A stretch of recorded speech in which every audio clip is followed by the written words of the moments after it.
Good morning friends, आशा करता हूँ कि आप लोग बहुत ही अच्छे होंगे। आज हम लोग स्टार्ट करेंगे फिजिक्स के न्यू टॉपिक की, जिसका नाम है मरीचिका। मरीचिका इंग्लिश में इसे मीरेज कहते हैं, यानी रेगिस्तान की मरीचिका। कभी कभी रेगिस्तान में यात्रियों को पेड़ के साथ साथ उसका उल्टा प्रतिबिंब दिखाई देता है, जिससे उन्हें प्रतीत होता है कि वहाँ पर कोई जल का या तालाब है जिसमें पेड़ का उल्टा प्रतिबिंब दिखाई दे रहा है। बट ऐसा होता नहीं है वास्तव में।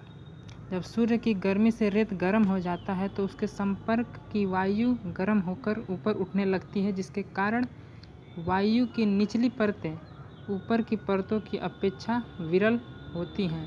पेड़ से चलने वाली किरणें प्रत्येक परत पर अपवर्तित होकर अविलंब से दूर हटती हैं।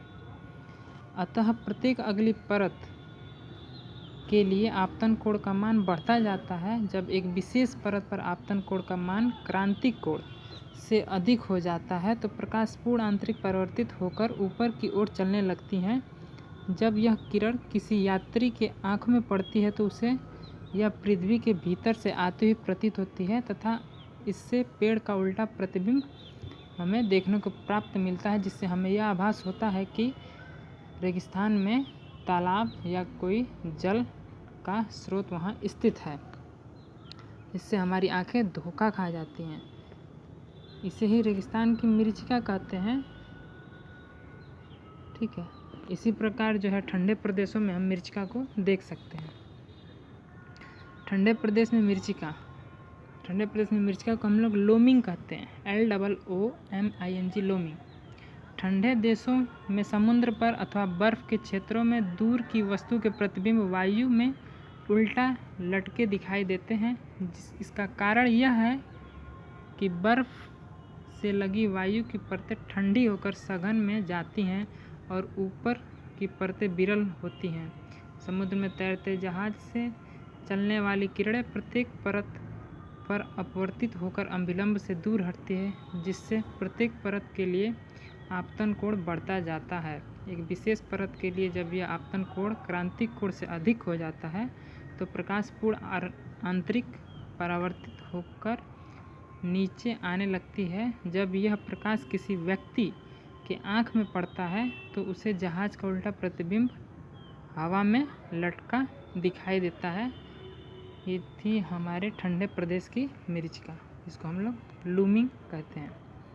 ठीक है, नेक्स्ट टॉपिक हम देखते हैं, जल में परखनली का चमकना। आखिर जल में जो है परखनली क्यों चमकती है।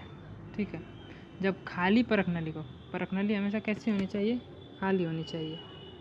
ठीक है, परखनली खाली होनी चाहिए।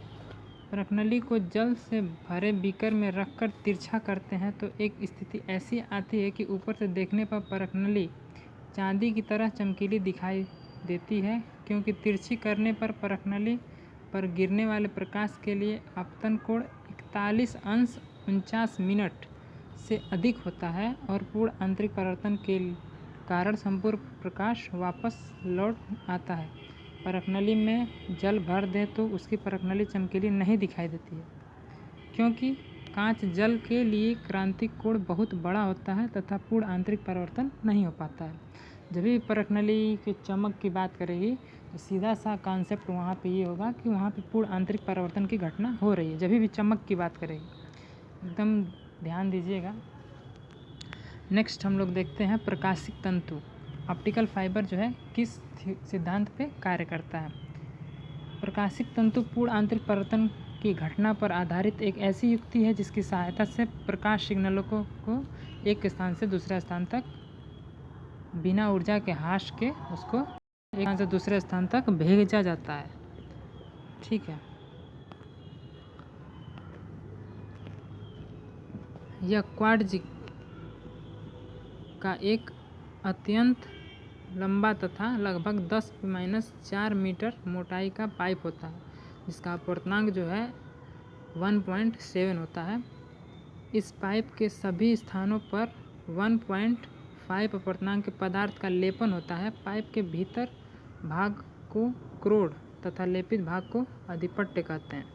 जब प्रकाश किरण तंतु के एक सिरे से छोटे किरण पर आपतित होती है तो यह वायु से क्वार्ट्ज में अपवर्तित होती है तथा क्वार्ट्ज लेपन पर क्रांतिक कोण से अधिक कोण पर आपतित होता है तथा पूर्ण आंतरिक परावर्तित हो जाती है। परावर्तित किरण पुनः विपरीत फलकों पर क्रांतिक कोण से अधिक कोण पर आपतित होती है तथा पूर्ण आंतरिक परावर्तित होती है। यह प्रक्रिया बार बार होती है। इस प्रकार पूर्ण परावर्तित किरण क्वार्ट्ज वायु अंतरापृष्ठ पर क्रांतिक कोण से कम कोण पर आपतित होकर दूसरे कोण से बाहर निकल जाती है। इसका प्रयोग जो है प्रकाशीय तंतु का हम लोग सिग्नल को एक स्थान से दूसरे स्थान तक भेजने पर के लिए करते हैं। ठीक है, इस पे जो है 1.5 अपवर्तनांक पदार्थ का लेपन होता है। ठीक है, और ये जो है पूर्ण आंतरिक परावर्तन के सिद्धांत पर कार्य करता है। Thank you friends.